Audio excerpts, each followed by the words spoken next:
मन में गलत और गंदे विचार क्यों आते हैं और इन्हें कैसे रोका जाए, इस पर बात करने से पहले एक उदाहरण पर चर्चा करते हैं। मान लीजिए आप किसी पार्टी में जाते हैं, वहां आप कुछ ऐसी चीज खा लेते हैं जो सेहत के लिए अच्छी नहीं है। उसमें कुछ मिलावट है या फिर उसमें हानिकारक जीवाणु पनप चुके हैं। ऐसी चीज खाने के बाद आपकी तबीयत खराब हो जाती है और आपको बुरी तरह से गैस बनने लगती है। अब आप इससे परेशान होकर गैस को कैसे रोकें ये सोचने लगते हैं, लेकिन असल समस्या आपके पेट में वो दूषित खाना है। गलत संगत अहम कारण। ठीक यही उदाहरण आपके विचारों पर भी लागू होता है। हम अपनी सभी इंद्रियों से अगर ऐसी चीजों का सेवन करें जो उत्तेजक हों, अश्लील हों, तो जाहिर सी बात है कि हमारे मन में भी वही बातें घूमती रहेंगी। कैसे दूर करें? इन्हें दूर करने का उपाय जानने से पहले एक और कहानी सुने। एक व्यक्ति के सिर पर बाल नहीं थे। उसे एक वैद्य मिला जिसने दावा किया कि वह उसके सिर पर बाल उगा सकता है, लेकिन उसे बदले में 10 लाख सोने के सिक्के देने होंगे। गंजा व्यक्ति पैसे देने के लिए तैयार हो गया, लेकिन उसने कहा कि अगर उसकी दवा से बाल नहीं उगे तो। इस पर वैद्य ने कहा वो उसे बदले में 2 गुने पैसे देगा। गंजे ने 10 लाख सोने के सिक्के दे दिए और दवा लेकर चलने लगा, तो वैद्य ने उससे कहा, दवा खाने की शर्त सुनते जाओ। दवा खाते समय मन में आम का ख्याल नहीं आना चाहिए। अगर आ गया तो दवा असर नहीं करेगी। गंजा मान गया, लेकिन उसने जितनी कोशिश की कि उसके मन में आम का ख्याल न आए, उतना ही उसे आम के विचार आने लगे। असल में यह मन का स्वभाव है कि उसे जितना दबाएं वो उतना ही ताकतवर होकर उभरता है। ऐसे में क्या किया जाए? मन को शांत करने और कंट्रोल करने के लिए आप यह उपाय कर सकते हैं। हमारे इस सवाल में कि मन को कैसे शांत किया जाए, में ही हमारी समस्या का समाधान छिपा है। जब हम कहते हैं कि मन को कैसे शांत करें, तो इसका मतलब है कि हम और हमारा मन अलग है। मतलब हम अपने मन से उसी तरह परेशान हैं जैसे हम अपने 3-4 साल के छोटे बच्चे की शैतानियों से परेशान होते हैं। वो बच्चा हमारा है, लेकिन ध्यान रहे कि हम बच्चे से अलग हैं। हम उसे शांत कर सकते हैं। मन जिद्दी बच्चे जैसा। तो मन को शांत करने की दिशा में पहला और सबसे अहम कदम है ये समझ लेना कि हमारा मन हमसे अलग है। मन जो कुछ कह रहा है, जरूरी नहीं है कि वो सब किया जाए, लेकिन वो दिमाग में इतना शोर मचाता है कि दिमाग का दही हो जाता है। कभी कभी इतना उकसाता है कि हमें क्रोध करना पड़ता है। ऐसे लालच पैदा करता है कि हम बिना विचार किए काम कर बैठते हैं, बाद में पछताते हैं। मन आपके जिद्दी बच्चे जैसा है। वो खुद कुछ नहीं कर सकता, आपके ही जरिए वो अपनी डिमांड पूरी करता है। उसकी एक जिद पूरी करेंगे तो वो दूसरी जिद सामने रख देगा।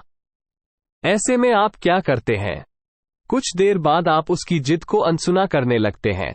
थोड़ी देर में वो खुद थक कर चुप हो जाता है। मन शांत करने का पहला तरीका।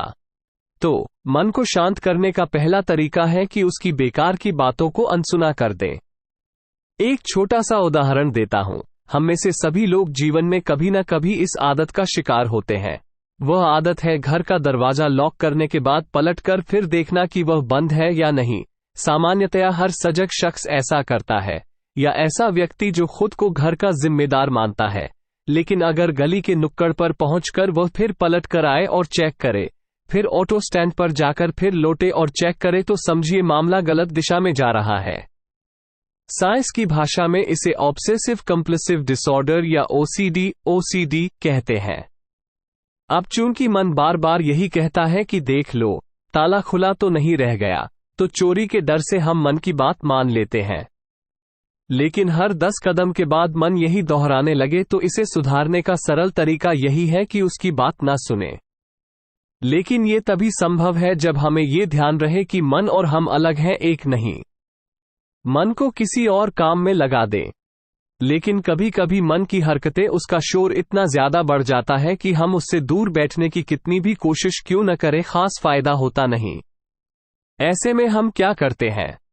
फिर वही बच्चे वाला एग्जाम्पल लें। बच्चे की जिद से परेशान होकर हमने उसे अनसुना करने का फैसला किया, लेकिन वो इतना शोर करने लगा कि अनसुना करना मुमकिन नहीं। तब हम उसे कोई खिलौना या कॉमिक या कुछ ऐसा दे देते हैं कि वो उसमें लीन हो जाए। अगले स्तर पर मन के साथ यही करना है। आपने सुना भी होगा, खाली दिमाग शैतान का घर होता है। तो दिमाग को खाली न बैठने दिया जाए, किसी सार्थक काम में, किसी कंस्ट्रक्टिव काम में उसे लगाया जाए, या ऐसे काम में उलझा दिया जाए कि वो उसमें बिजी हो जाए और धीरे धीरे शांत हो जाए। मन को शांत करने का ध्यान। यहां हमारे समाधान का वो हिस्सा आता है जिसे सरल शब्दों में मेडिटेशन या ध्यान भी कह सकते हैं। योगीजन मानते हैं कि हमारे ऊर्जा शरीर में 7 मुख्य केंद्र होते हैं। ये हमारी टेल बोन या रीढ़ की हड्डी के निचले सिरे से सिर के ऊपर तक स्थित होते हैं। शरीर के निचले हिस्से में मूलाधार चक्र, फिर उसके ऊपर पेडू के पास दूसरा चक्र स्वाधिष्ठान चक्र होता है, उसके ऊपर नाभि पर तीसरा चक्र मणिपुर चक्र होता है, उससे ऊपर सीने के बीचों बीच अनाहत चौथा चक्र, इसके बाद 5वां चक्र विशुद्धि गले के बीच में, छठा चक्र माथे पर आज्ञा चक्र और सिर के टॉप पर सहस्रार चक्र 7वां चक्र है।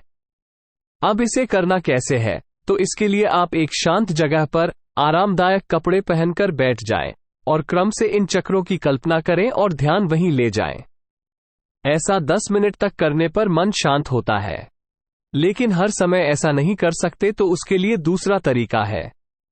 सांस का मन के साथ गहरा संबंध है। आप अपने मन को अपनी सांस पर केंद्रित कर सकते हैं। गहरी सांसें लें। महसूस करें कि किस तरह बाहर से हवा आपकी नाक में प्रवेश करती है, कैसे वो आपके फेफड़ों में आती है और वहां से खून के जरिए पूरे शरीर में प्रवेश करती है। 10 मिनट ऐसा करें, मन शांत हो जाएगा।